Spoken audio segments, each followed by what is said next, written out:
Selamat malam keluarga Allah, kita bersyukur kita dapat kembali bertemu dalam kebaktian keluarga pada malam ini. Kita bersyukur kita kembali dapat melewati aneka kegiatan sepanjang hari ini dalam tuntunan Tuhan, dalam perlindungan Tuhan. Saya ingin menyapa secara khusus keluarga Allah yang sudah duduk bersama di rumah masing-masing pada malam ini dan bersiap diri untuk beribadah bersama. Ibadah bersama sebagai sebuah keluarga adalah sesuatu yang sangat penting untuk menjaga kebersamaan dan pada saat yang sama dapat bertumbuh secara bersama-sama sebagai sebuah keluarga. Saya berdoa bagi anggota keluarga yang masih dalam perjalanan, kiranya bisa tiba di rumah dengan sukacita, berjumpa dengan anggota keluarga. Keluarga Allah, kita sungguh bersyukur karena di tengah-tengah berbagai pergumulan hidup, kepedihan yang mendera, Tuhan selalu memberikan kesempatan bagi setiap kita untuk berjumpa dengan Dia.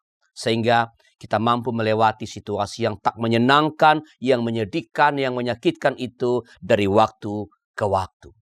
Karena itu mari kita bersyukur kepada Tuhan, memuliakan namanya, dan mengajak seluruh makhluk untuk menyanyikan haleluya. Nyanyikan Tuhanmu, haleluya, haleluya.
Mari kita berdoa.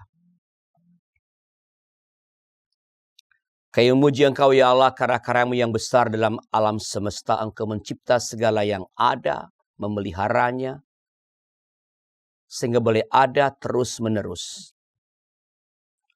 Kami bersyukur atas anugerah Tuhan telah menyertai kami dalam kegiatan kami sepanjang hari ini. Menuntun kami dalam melewati berbagai macam pergumulan hidup, kepedihan, rasa sakit, luka. Engkau telah menyatakan kuasa-Mu dengan menolong kami, menguatkan kami menghadapi semua itu, sehingga kini kami boleh tiba di rumah, boleh beribadah bersama sebagai sebuah keluarga. Terima kasih ya Allah, Terus kuatkan kami dalam hidup ini dan biar ibadah kami pada malam ini boleh menjadi sumber kekuatan kami dalam melewati hari-hari ke depan yang kami percaya Tuhan akan anugerahkan kepada kami. Terima kasih Bapa, pimpinlah ibadah kami ini dari awal hingga akhirnya nanti. Dalam nama Tuhan kami Yesus Kristus. Amin.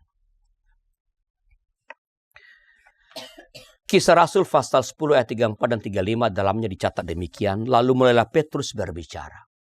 Sesungguhnya aku telah mengerti bahwa Allah tidak membedakan orang. Setiap orang dari bangsa manapun yang takut akan Dia dan yang mengamalkan kebenaran berkenan kepadanya. Keluarga Allah, firman Tuhan ini mengingatkan kita bahwa Tuhan tidak berlaku diskriminatif, tidak membedakan orang. Semua orang diperkenankan untuk datang berjumpa dengan Dia. Semua orang diberi peluang untuk mengalami pertemuan dengan Tuhan. Maka mari bersyukur atas kebaikan Tuhan dalam hidup kita.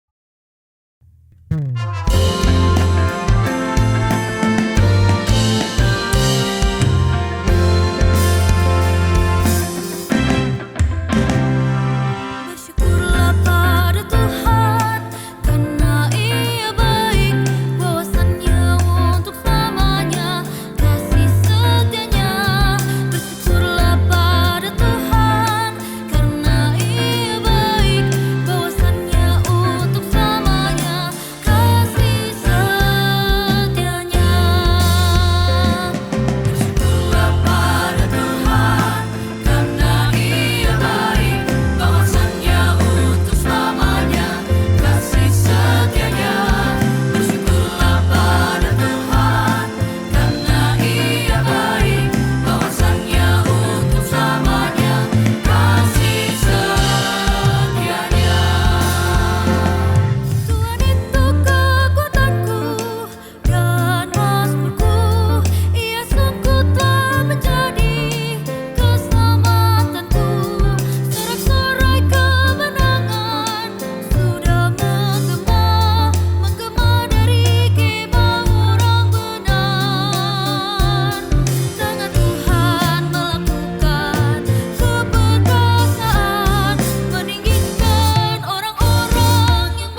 Mari kita berdoa. Tuhan, kami bersyukur atas kasih setia Tuhan yang tak pernah lekang dalam hidup kami, yang terus menyertai kami. Dan kini kami pun percaya ketika kami akan membaca Alkitab, merenungkan firman Tuhan, kesetiaan-Mu kembali akan Engkau nyatakan dengan menolong kami mendengarkannya, memahaminya, menghayatinya, dan mengerjakannya dalam hidup kami sehari-hari. Pun hamba-Mu juga percayakan kesetiaan Tuhan untuk menemani hamba-Mu, sehingga melalui hamba-Mu ini Engkau sendiri yang akan berbicara kepada umat-Mu. Dalam nama Tuhan kami, Yesus Kristus. Amin. Keluarga Allah, saya akan membacakan Injil Yohanes pasal 20, ayat pertama sampai 18. Di bawah tema Aku Telah Melihat Tuhan. Yohanes 20 ayat pertama sampai 18, dengarkanlah firman Tuhan. Pada hari pertama minggu itu pagi-pagi benar ketika hari masih gelap, pergilah Maria Magdalena ke kubur itu dan ia melihat bahwa batu penutupnya telah diambil dari kubur. Ia berlari-lari mendapatkan Simon Petrus dan murid yang lain yang dikasihi Yesus dan berkata kepada mereka, Tuhan telah diambil orang dari kuburnya dan kami tidak tahu di mana ia diletakkan. Lalu berangkatlah Petrus dan murid yang lain itu ke kubur. Keduanya berlari bersama-sama, tetapi murid yang lain itu berlari lebih cepat daripada Petrus sehingga lebih dulu sampai di kubur. Ia menjenguk ke dalam dan melihat kain kafan terletak di situ, namun ia tidak masuk ke dalam. Datanglah Simon Petrus juga menyusul dia dan masuk ke dalam kubur itu. Ia melihat kain kafan terletak di situ, sedangkan kain peluh yang tadinya ada di kepala Yesus tidak terletak dekat kain kafan itu, tetapi terlipat tersendiri di tempat yang lain. Sudah itu masuklah juga murid yang lain yang lebih dahulu sampai di kubur itu dan ia melihatnya dan percaya. Sebab selama itu mereka belum mengerti kitab suci yang mengatakan bahwa ia harus bangkit dari antara orang mati. Lalu pulanglah murid-murid itu ke rumah. Namun Maria berdiri di luar kubur itu dan menangis. Sambil menangis ia menjenguk ke dalam kubur itu dan tampaklah olehnya dua orang malaikat berpakaian putih, yang seorang duduk di sebelah kepala dan yang lain di sebelah kaki di tempat jenazah Yesus terbaring sebelumnya. Kata malaikat itu kepadanya, Ibu, mengapa engkau menangis? Jawab Maria kepada mereka, Tuhanku telah diambil orang dan aku tidak tahu di mana ia diletakkan. Sesudah berkata demikian, ia menoleh ke belakang dan melihat Yesus berdiri di situ, tetapi ia tidak tahu bahwa itu adalah Yesus. Kata Yesus kepadanya, Ibu, mengapa engkau menangis? Siapa yang engkau cari? Maria menyangka orang itu penjaga taman, lalu berkata kepadanya, Tuan, jikalau Tuan yang mengambil dia, katakanlah kepadaku di mana Tuanku meletakkan dia, supaya aku dapat mengambilnya. Kata Yesus kepadanya, Maria. Maria berpaling dan berkata kepadanya dalam bahasa Ibrani, Rabuni, artinya guru. Kata Yesus kepadanya, janganlah engkau memegang aku terus, sebab aku belum pergi kepada Bapa, tetapi pergilah kepada saudara-saudaraku dan katakanlah kepada mereka bahwa sekarang aku akan pergi ke Bapa, kepada Bapakku dan Bapamu, kepada Allahku dan Allahmu. Maria Magdalena pergi dan berkata kepada murid-murid, aku telah melihat Tuhan, dan juga bahwa Dia yang mengatakan hal-hal itu kepadanya. Demikianlah pembacaan Alkitab. Yang berbahagia adalah mereka yang mendengar firman Allah dan yang memeliharanya. Terpujilah nama Tuhan. Keluarga Allah yang diberkati, semua orang dapat melihat Tuhan atau mengalami perjumpaan dengan Tuhan. Untuk dapat tiba pada sebuah pernyataan aku telah melihat Tuhan atau pengakuan aku telah berjumpa dengan Tuhan itu terkadang membutuhkan perjalanan atau proses yang tidak selalu mudah. Dan inilah yang kita dapat petik dari pengalaman Maria Magdalena. Kisah Maria ini dapat kita sebut sebagai pencarian yang berujung pada perjumpaan dengan Tuhan. Ini adalah sebuah ziarah spiritual yang tak mengenal lelah. Rasa rindu dan cinta yang besar menggerakkannya untuk menembus pagi yang masih gelap demi memenuhi rindu berjumpa dengan Yesus. Dalam Yohanes 20 ayat pertama dicatat demikian. Pada hari pertama minggu itu pagi-pagi benar ketika hari masih gelap. Pergilah Maria Magdalena ke kubur itu dan ia melihat bahwa batu penutupnya telah diambil dari kubur. Namun keluarga Allah, rasa rindu, rasa cinta yang besar itu tentu tidak cukup bila hanya itu yang diandalkan untuk mengalami perjumpaan yang otentik dengan Tuhan. Dibutuhkan kejernihan hati dan kejernihan pikiran, kemampuan mengelola perasaan agar dapat mengalami perjumpaan dengan Tuhan.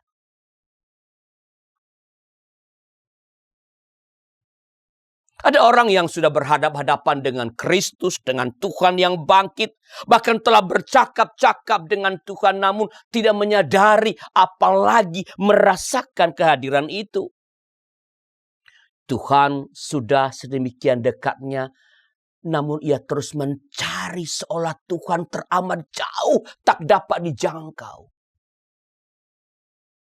Dan lagi-lagi inilah yang terjadi dalam diri Maria.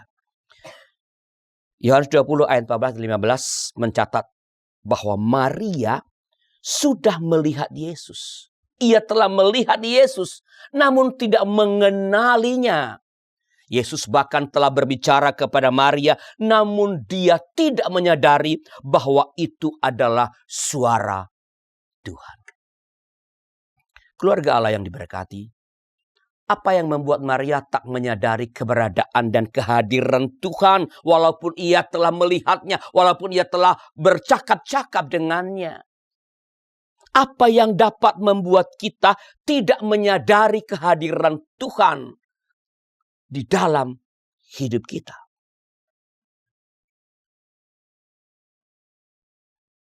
Yang pertama adalah air mata atau tangisan.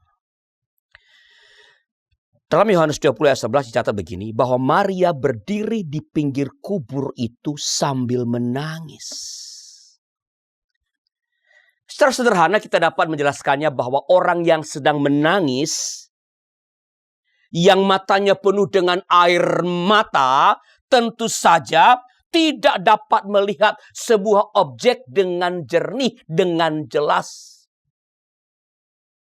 Air mata itu membuat pandangan menjadi kabur.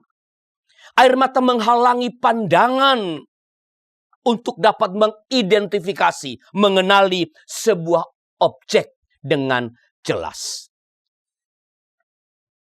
Singkatnya, air mata telah menghalangi Maria untuk mengenal Yesus yang sudah hadir bersama-sama dengan dia.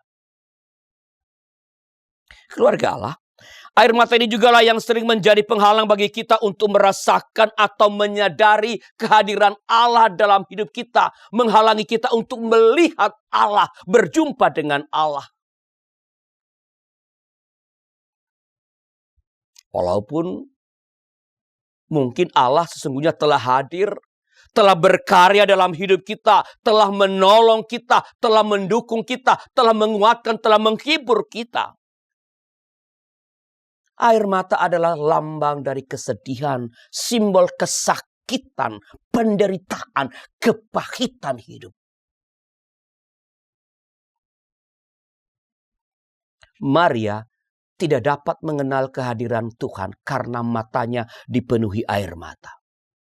Dalam cara yang sama, kita juga bisa tidak dapat mengenal karya Allah, rahmat Tuhan yang udah kita alami itu, dapat tidak kita rasakan, tak menyadari kehadiran, gagal mengalami perjumpaan dengan Allah kalau mata kita tertuju pada penderitaan, fokus pada kesusahan hidup, fokus pada kesakitan, pada persoalan dan persoalan. Penderitaan, persoalan, kesakitan Kalau kita fokus pada hal-hal itu akan menghalangi kita untuk mengalami perjumpaan yang otentik dengan Tuhan. Kedua, hal kedua yang dapat membuat kita gagal melihat atau berjumpa dengan Tuhan adalah tidak mengenal secara pasti suara Tuhan. Dalam Yohanes 20 ayat 16 dicatat begini saudara-saudara, bahwa Tuhan berbicara kepada Maria. Telah berbincang kepada Maria. Namun Maria tidak mengenali suara Tuhan. Ia malah berpikir bahwa suara itu adalah suara orang lain. Kalau kita ingin merasakan dan menyadari kehadiran Allah, maka kita harus mengenali suaranya. Bagaimana cara mengenali suara Tuhan? Sederhana. Bergaulah dengan Tuhan. Sering-seringlah mendengarkan suara Tuhan. Sering-seringlah bercakap-cakap, berdialog, berkomunikasi dengan Tuhan. Saudara, Tuhan selalu memberi dan membuka kesempatan bagi setiap dan semua orang, bagi siapapun untuk mengalami perjumpaan dengannya. Peluang selalu Tuhan buka. Namun itu tidak berarti bahwa semua orang lalu dapat mengalami perjumpaan yang otentik dengan Tuhan. Tidak semua orang dapat menyadari dan merasakan kehadiran Tuhan, pertolongan Tuhan. Bahkan ketika kehadiran itu, pertolongan itu sudah dialami. Sudah mengalami karya Allah, pertolongan Tuhan, masih terus berteriak, Tuhan tolonglah. Padahal pertolongan sudah ada, bahkan sudah dialami. Kuncinya, singkirkanlah penghalang, singkirkan yang menghalangi. Jadi kalau ingin mengalami perjumpaan dengan Tuhan dan seperti Maria dapat berkata, aku telah melihat Tuhan, maka singkirkanlah apapun yang menghalangimu untuk mengalami perjumpaan yang otentik dengan Tuhan. Dan penghalang itu adalah air mata. Maka bila ingin mengalami perjumpaan dengan Tuhan, jangan memusatkan perhatian pada persoalan. Pada derita, pada rasa sakit, pada kekecewaan, pada luka. Semua itu akan menghalangimu untuk berjumpa dengan Tuhan. Sebaliknya, tetaplah bertahan, walau yang lain mungkin sudah pergi meninggalkan, dan mungkin perjumpaan dengan Tuhan belum kunjung terjadi. Seperti Maria, sebagaimana ditulis di dalam Yohanes 20 ayat 11, Maria tetap berdiri di luar kubur itu sambil menangis. Tetap berdiri sambil menangis. Dan sambil menangis, ia menjenguk ke dalam kubur itu. Maria tidak putus asa. Ia terus merawat harapan sambil terus mencari, menjenguk ke dalam kubur. Batu sudah diambil, Yesus tidak ada dalam penglihatan pertamanya, tetapi ia tidak meninggalkan kubur itu. Terus bertahan, ia tetap berdiri di situ dan menjenguk ke dalam kubur, memastikan, mencari tahu, mencari lebih lanjut. Dan kesediaan untuk bertahan ini, tidak putus asa dan ketekunan merawat harapan inilah yang telah memberikan peluang kepada Maria untuk melihat malaikat dan kemudian melihat Tuhan, berjumpa dengan Tuhan. Yang kedua, berilah waktu yang memadai untuk bercakap-cakap dengan Tuhan. Kalau mau berjumpa dengan Tuhan, berilah waktu yang memadai untuk bercakap-cakap dengan Tuhan sehingga mengenali suaranya.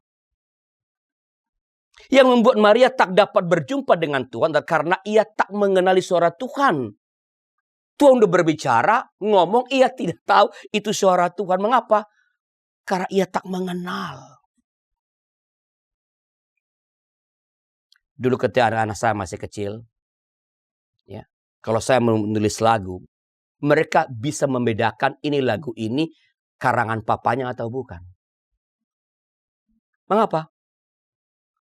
Karena mereka sering mendengarkan dan mereka tahu gaya papanya kalau bikin lagu ya kurang lebih begitu sebenarnya. Sering mendengar. Saya kalau pergi ke beberapa tempat, lalu ada beberapa teman yang mengatakan, kami bisa langsung bedakan Mazmur tulisan Pak Yuswan atau Pak Untung atau Pak Arlianus. Dari mana? Ya udah kelihatan. Kalau yang rada romantik itu katanya itu Mazmurnya Pak Pendeta Untung. Atau Pak Yuswantori. Karena saya jarang dapat Mazmur yang sedih-sedih begitu. Ya. Kalau Mazmur saya tadi seperti bersyukurlah pada orang mulai kenal. Karena apa? Sering mendengar.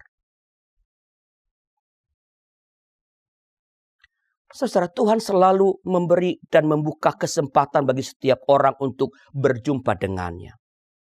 Namun sekali lagi itu tidak berarti bahwa setiap orang dapat mengalami perjumpaan yang otentik dengan Tuhan. Sehingga seperti Maria dapat berkata, aku telah melihat Tuhan. Dibutuhkan setidaknya dua hal agar dapat mengalami perjumpaan dengan Tuhan. Pertama, jangan pusatkan perhatian pada persoalan. Dan kedua, rajin-rajinlah bercakap-cakap dengan Tuhan. Akhirnya, selamat mengalami perjumpaan dengan Tuhan. Selamat melihat Tuhan. Dengan cara bagaimana? Dengan tidak memusatkan perhatian pada persoalan. Dan memberi waktu yang lebih banyak untuk bercakap-cakap dengan Tuhan. Satu dua bagi kita.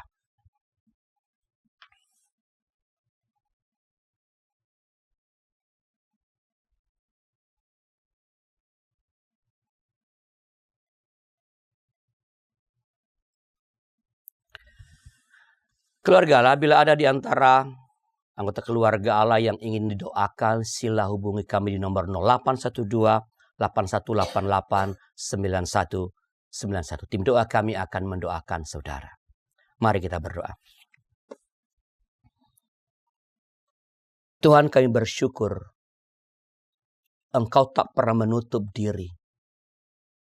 Tak pernah tak ingin berjumpa dengan kami. Engkau bahkan mencari kami. Kami bersyukur karena kami boleh terus berjumpa dengan Tuhan. Hanya tolonglah kami agar kami dapat merasakan kehadiran Allah, pertolongan Tuhan, tuntunan Tuhan itu dalam keseharian kami. Berikan kami kepekaan yang lebih lagi agar dapat terus merasakan bahwa Engkau Allah yang terus menjumpai kami, yang tak pernah meninggalkan kami, yang terus beserta dengan kami. Tuhan, kami berdoa bagi banyak orang yang merasa sendirian, kesepian, merasa tak ada orang yang mau menemani, tak ada orang yang mau bercakap dengan mereka, tak ada orang yang mau berjumpa dengan mereka. Tolong mereka, Tuhan. Merasakan bahwa bahkan ketika semua orang pun tak ada lagi yang mau bercakap, mau berjumpa, Engkau Allah yang selalu hadir. Bersedia bercakap-cakap, bersedia mendengarkan, bersedia untuk berjumpa dengan siapapun. Kami berdoa untuk negara kami. Berkatilah para pemimpin kami. Berikan hati yang terus bertobat setiap saat. Mengendalikan nafsu untuk memanfaatkan kekuasaan demi keuntungan-keuntungan pribadi, keuntungan-keuntungan keluarga, keuntungan-keuntungan konco-konconya, keuntungan-keuntungan partai-partai mereka. Berilah mereka kesadaran bahwa mereka dipilih untuk melayani rakyat. Biarlah mereka boleh terus bekerja keras sekeras-kerasnya dan sebaik-baiknya untuk kesejahteraan seluruh rakyat yang telah mempercayakan negeri ini dalam pengelolaan mereka. Berkati YKB dalam karya misionalnya. Seluruh staf Engkau berkati ya Allah. Seluruh volunteer Engkau berkati ya Allah. Seluruh mereka yang mensupport pelayanan YKB Engkau berkati ya Allah. Dan biarlah setiap orang yang terlibat, baik staf, volunteer, para pendukung, boleh merasakan bahwa seluruh yang kami kerjakan tidak pernah sia-sia. Karena ada banyak orang di luar sana, bahkan di tempat-tempat yang terpencil, yang mengalami penguatan, mengalami penghiburan, mengalami kekuatan, mengalami pertumbuhan karena layanan-layanan yang kami siapkan dari tempat ini. Terima kasih Bapa. Dengarlah seru permohonan kami. Karena semua kami naikkan dalam nama Tuhan kami, Yesus Kristus. Amin. Keluarga Allah, Tuhan selalu memberikan dan membuka kesempatan bagi setiap dan semua orang untuk berjumpa dengannya. Namun, sekali lagi ini tidak berarti bahwa setiap orang dapat mengalami perjumpaan yang otentik dengan Tuhan. Sehingga seperti Maria dapat berkata, aku telah melihat Tuhan. Dibutuhkan setidaknya 2 hal agar dapat mengalami perjumpaan dengan Tuhan. Itu rajin bercakap-cakap dengan Tuhan dan tidak memusatkan perhatian pada persoalan. Maka, mari kita memohon tuntunan yang dari Sang Gembala Agung agar kita dapat mengalami perjumpaan yang otentik dengan Dia. Tuhan, Kau Gembala kami.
Setia, kawan hidup terdekat,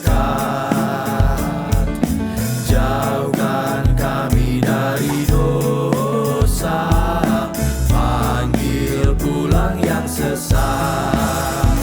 Tuhan Yesus, Juru Selamat, kami mohon beri berkat. Tuhan Yesus, Juru Selamat, kami mohon beri berkat.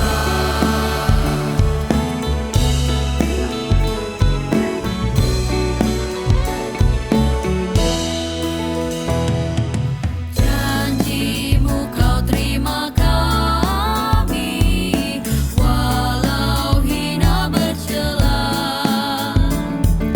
Yang berdosa Kau sucikan, Kau bebaskan yang lemah. Tuhan Yesus, Juru Selamat, kini kami berserah. Tuhan Yesus, Juru Selamat, kini kami berserah.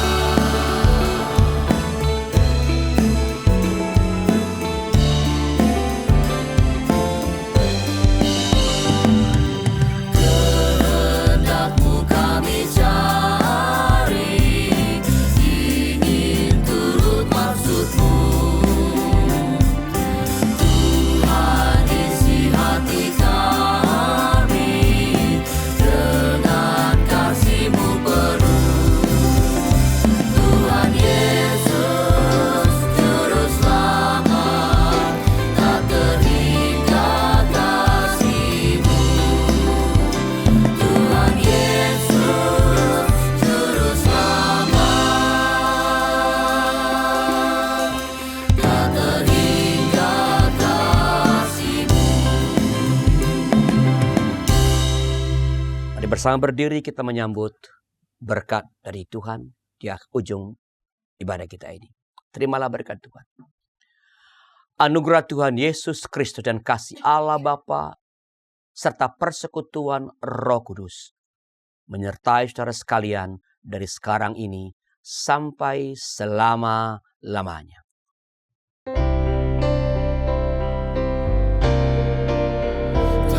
Terima kasih ya Allah Bapa, terima kasih ya Yesus Kristus Tuhan, terima kasih ya Roh Kudus, Allah Trinitas Maha Kudus.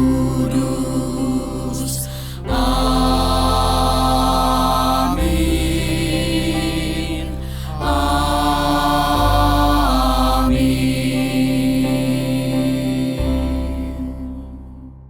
Silakan duduk saat teduh bagi kita.